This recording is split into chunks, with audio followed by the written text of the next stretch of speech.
So next I want to talk about fascia. Okay. So do you know anything about fascia? Just what I researched briefly. I think most people, you know what muscles, like we're familiar with muscles. Oh, yeah. Muscles. I got some muscles and bones and skin and organs, but yeah. I want to talk about fascia. It's a different type of, I guess it's kind of like an organ, but essentially it's a thin layer. It's kind of like if your human body, like under your skin, there's like a cellophane wrap. Oh, okay. Yeah, you gotta keep it on there. Yeah, like a thin layer. Yeah. But I have Grey's Anatomy, so it has about the fascia. So essentially, there's two types of fascia. There's the I'm on the wrong page, of course, as I start.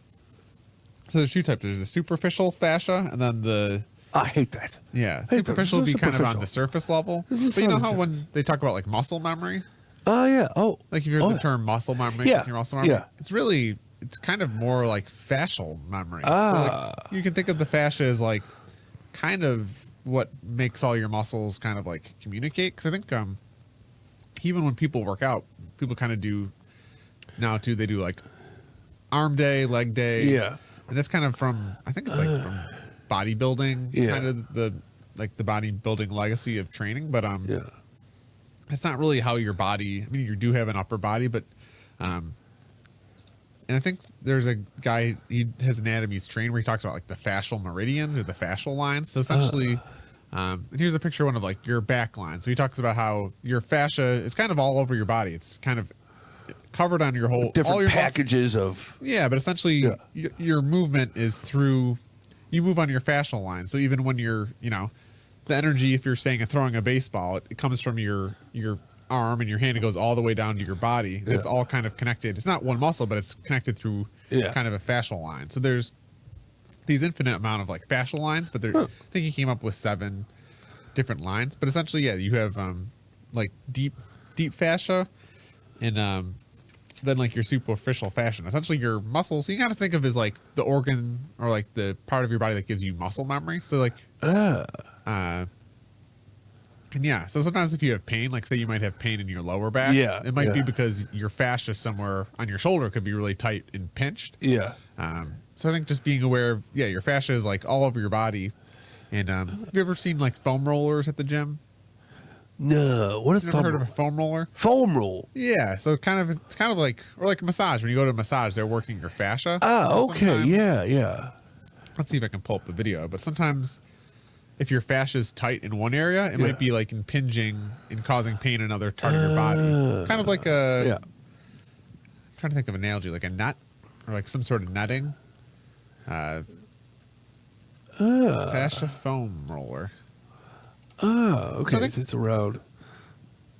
Yeah. Have you ever seen like a foam roller? Oh, yeah. Okay. And they call them like trigger points. But essentially, you might be having pain in one part of your body, but it might be because, your fascia somewhere on the other side of your body is kind of causing tightness, which is, and just think of like a rope or something. If you pull in one area, the other area affects. Cool. So your fascia is like a part, it's like an organ. I don't think it gets enough attention. So I think just being aware of your fascia and then even just foam, I think foam rolling is good, or also they have these Theragun things that you can, kind of work, because essentially if you work your fascia over a day, it can become looser and more relaxed and help with your general movement. That helps everything, like your mood and stuff.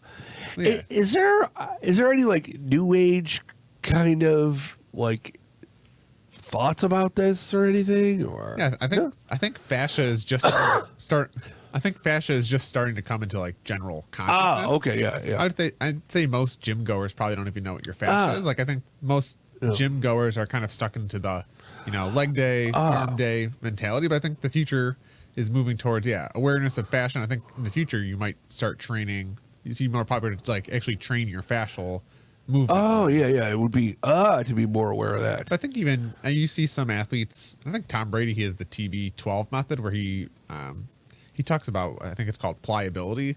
But essentially, I think people are.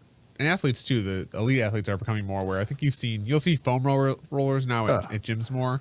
And I think just awareness of your fascia. I don't know if there's any new age hippie, but I think it's starting to emerge as like this, because I still don't think the general public knows about fascia, but it's a kind of important thing, especially for movement and exercise. Okay, yeah. I like to say we're fighting the lower back pain industrial complex. Yeah. Because I think even just now we're sitting all the day, so I think I think it's mostly the fascia too is your movement patterns, right? So if you sit all the time or you do activity all the time, your body kind of adapts to that posture, and that posture and that pattern is actually stored in your kind of your fascial memory. Oh, okay. So it's kind of kind of think it as like your neural network, but instead of your neural network, it's like your neural network for like your muscles instead of your nerves. Yeah, it would be. It's like when you get a new ideas of what's going on in the body or a new way to figure it out in your mind. It's very helpful, you know, because like I know different times people would like think that their soul was in their heart, or like all their thoughts would come out of their heart or something. And like I know like for the new age, you know, the idea of chakras, which I think is. It's kind of neat. You can think of and feel and try to activate those certain parts of your body. And you're like, oh, it's a useful mental tool to relate with your body. Yeah. To have your mind connect to your body. Like if you're thinking, oh there's like a package here. There's fascia here. So I think the fascias. I mean, I think the Western idea, and people are trying to break it down into like the thing. And I think there are kind of 7. They call them fascial meridians or fascial lines. They have like your back line, your side line, your spiral line. So there's all, and really your fascia is, it's kind of, there is no such thing, right? We give language and terms to things that are infinitely complex. Yeah. I think there is an emerging, especially for strength training and movement training, like awareness of just general fascial lines. And I think, so I think the big takeaway for people is just to kind of be aware of your fascia. And when you kind of go to the gym or when you're training, be aware of maybe what fascial line or meridian you're training. And also, I think foam rolling for me has been helpful. I've had a lot of lower back pain in my life. So even just having a foam roller, or they make little, even tennis balls, or just kind of self-massage, or even you can find points in your body based on your movement pattern. So if you sit all the time, you might have, your fascia is going to be one way. So I think just general awareness to it, because even this Grey's Anatomy book, it's like crazy thick, and I've tried reading it. It's just too scientific, but it's crazy how, you know, anatomy is an ancient art, and it's still we're so primitive in our knowledge. Yeah, because like, but it was amazing. Yeah, because like the ancient people, like in India, like they figured out like, oh, there's chakras here or here. Now they call them like glands or something, but to them, like they would like just concentrate, and that's what they saw in their minds, whether they're real or not. You know, it still gives the mind body relationship. There's something to connect to. You know? Yeah, I think it's super interesting when you have like these old ancient wisdoms that now modern science is kind of like finding. They're kind of pointing towards the same. Same thing. So that's fascia.